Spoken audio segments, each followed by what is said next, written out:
I still remember the exact shade of blue the sky was that September morning.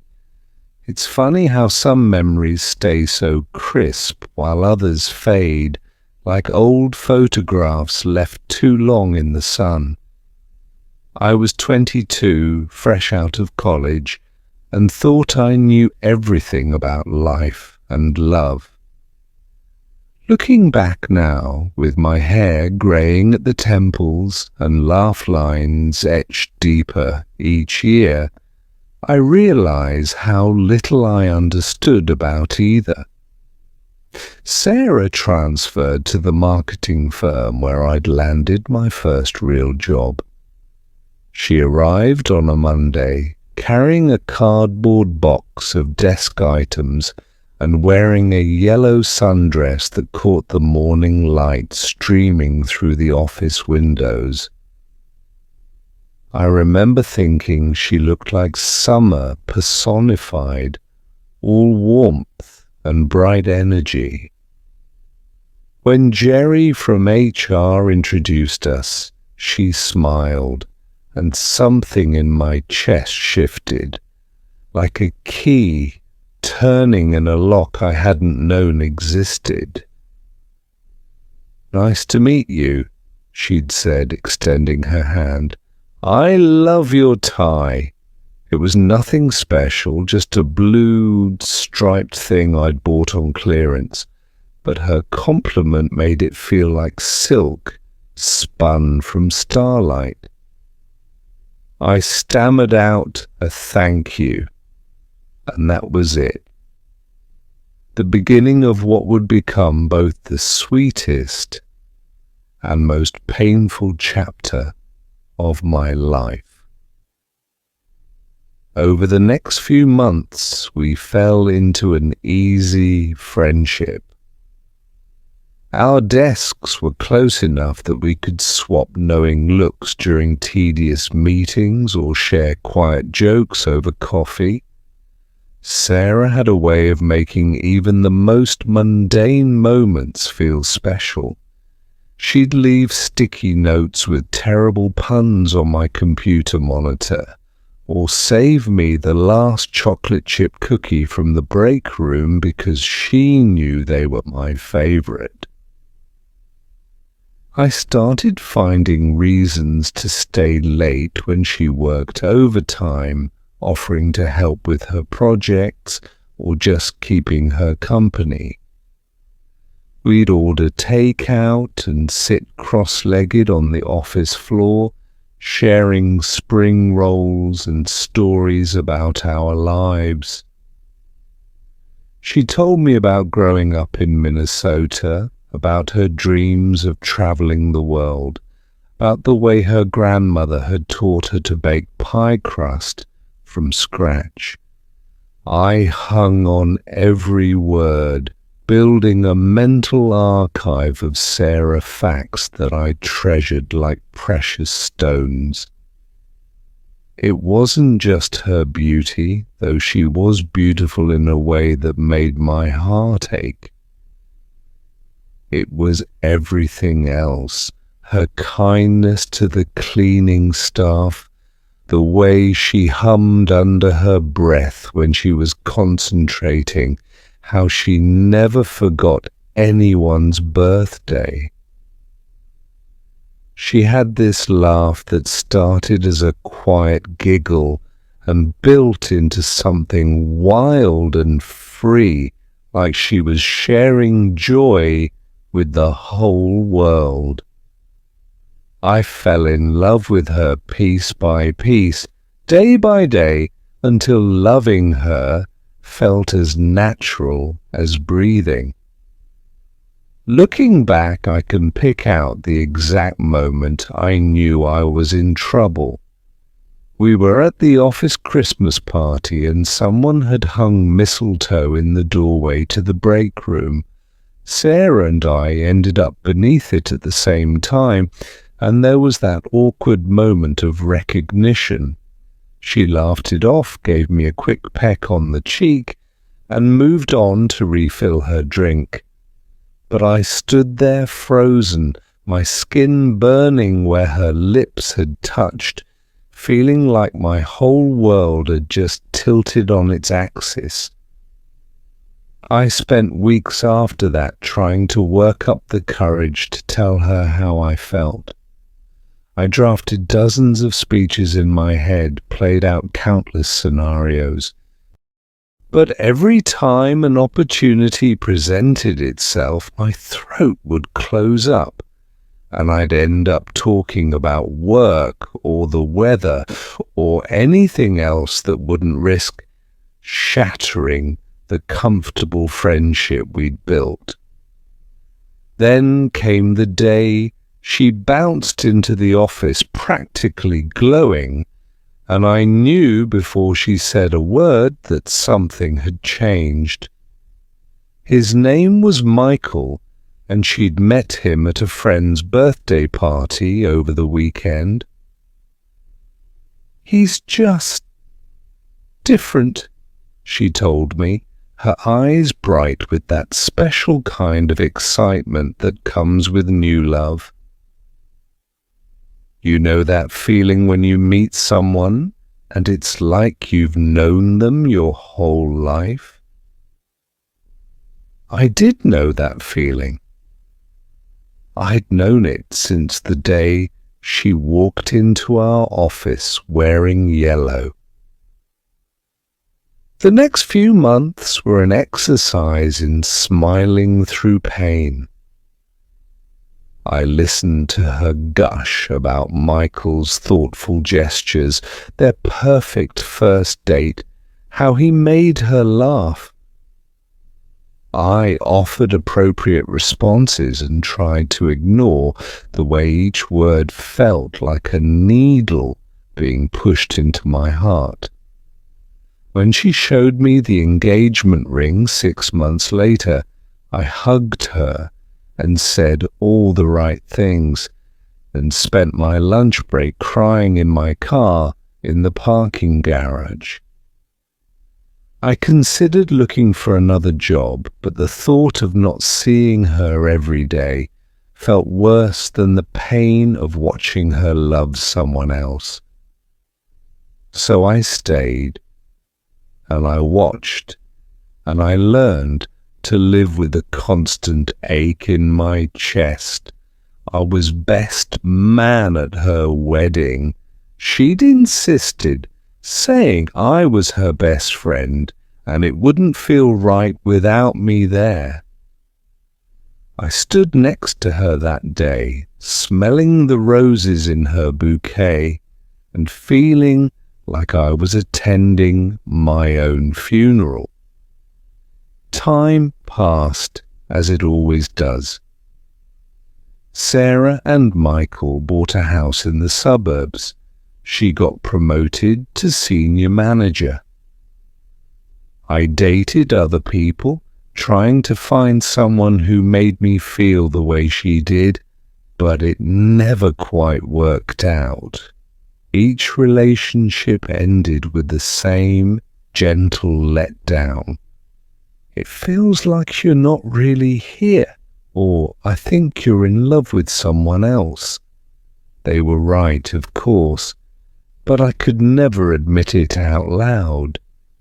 The years began to blur together, marked by the milestones of Sarah's life that I watched from the sidelines. Her first pregnancy announcement. I bought her a vintage rocking chair she'd been eyeing. The birth of her daughter. I spent 3 hours in the hospital waiting room holding a pink teddy bear and trying not to think about how perfect her family was. Her son's christening. I pretended the tears in my eyes were from joy alone. We stayed friends through it all, though our daily chats gradually became weekly catch-ups, then monthly coffee dates. She'd tell me about her kids' achievements, her garden, the vacation plans she and Michael were making. I'd share stories about my work projects cats, my new apartment, the dog I finally adopted. We were still close, but there was a distance there that hadn't existed before. A gentle acknowledgement of the paths we'd chosen and the lives we now led. It wasn't until her 40th birthday party that something shifted. I found her sitting alone on her back porch, away from the noise of the celebration inside. She patted the space next to her, and I sat down, just like we used to sit on the office floor all those years ago. "Do you ever wonder about the roads not taken?" she asked, staring up at the stars. "The choices we didn't make?" My heart stuttered in my chest. "Sometimes," I said carefully. She turned to look at me then, and for a moment I saw a flicker of something in her eyes. Recognition, maybe, or regret. "I always knew, you know," she said softly. "Back then, I knew how you felt." The world seemed to stop spinning. All these years I'd thought I'd hidden it so well, had protected our friendship by keeping my feelings locked away. "Why didn't you say anything?" I managed to ask.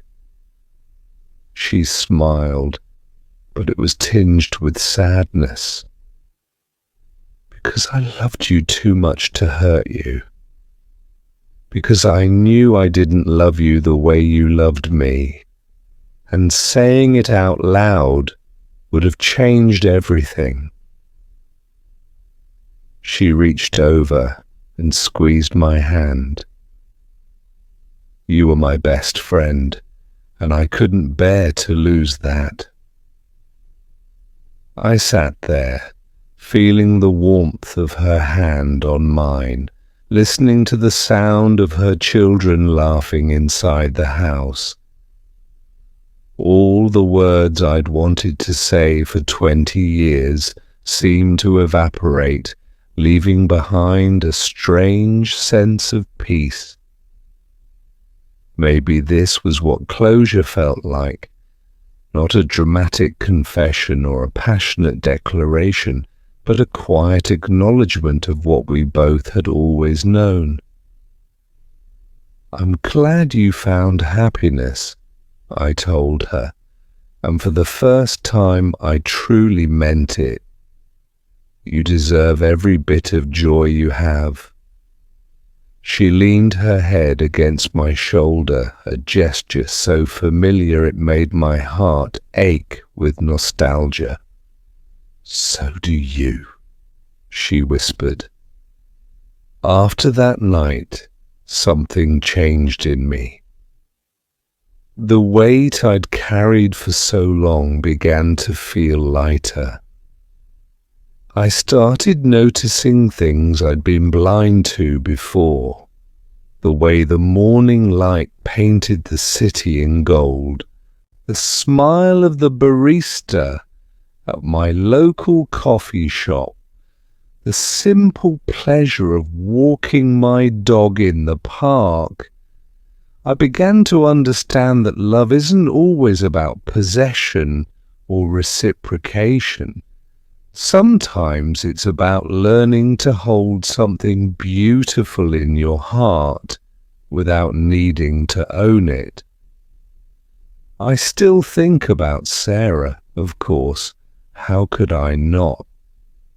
First love leaves an imprint that never fully fades, but the pain has mellowed into something softer, more bitter-sweet than tragic.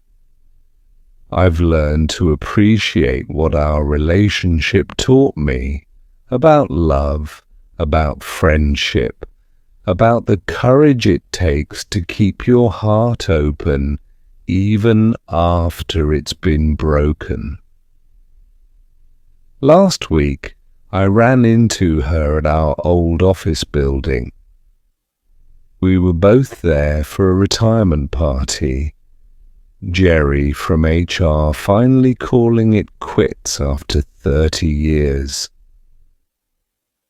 She was wearing yellow again, and for a moment I was 22, watching her walk through the door for the first time. But then she smiled, and I saw the laugh lines around her eyes, the silver threading through her hair, and I realized how far we'd both come from that September morning. We talked about her kids, her daughter just started college, my new position, finally made partner, and the way the office had changed. They'd torn down the break room where we used to share takeout. As we were saying goodbye, she hugged me tight and whispered, "I'm so glad you're in my life." And I realized that maybe this enduring friendship, this deep affection that had survived unrequited love and marriage and children and time, was its own kind of love story. I'm 62 now and I've never married. Some might call that sad, but I don't see it that way. I've had other relationships, other loves, but none quite like what I felt for Sarah.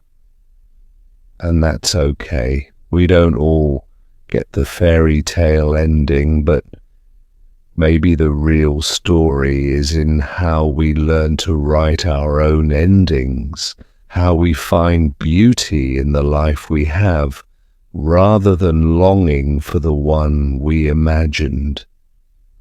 Sometimes on quiet evenings when the sun is setting and painting the sky in shades of gold and pink, I think about that young man I used to be, standing under the mistletoe with his heart racing and words of love stuck in his throat. I wish I could tell him that it gets easier, that the pain doesn't last forever, that there's a kind of grace in loving someone enough to let them find their happiness elsewhere. But mostly, I wish I could tell him that love, even unrequited love, has value. It teaches us about ourselves, about the depth of feeling we're capable of, about the strength it takes to keep showing up day after day with an open heart. It shapes us in ways we can't imagine at the time, carving channels in our souls that make us deeper, more compassionate, more fully human. Sarah's grandson was born last month. She sent me a picture, a tiny face wrapped in a blue blanket, wearing the same expression of wonder she used to get when she was tackling a particularly challenging project. Looking at that photo, I felt nothing but joy. No regret, no what-ifs, just gratitude for having been part of her story, for having loved her in my way, for all the years of friendship that grew from that love. Tomorrow, I'm meeting her for coffee at our old spot near the office.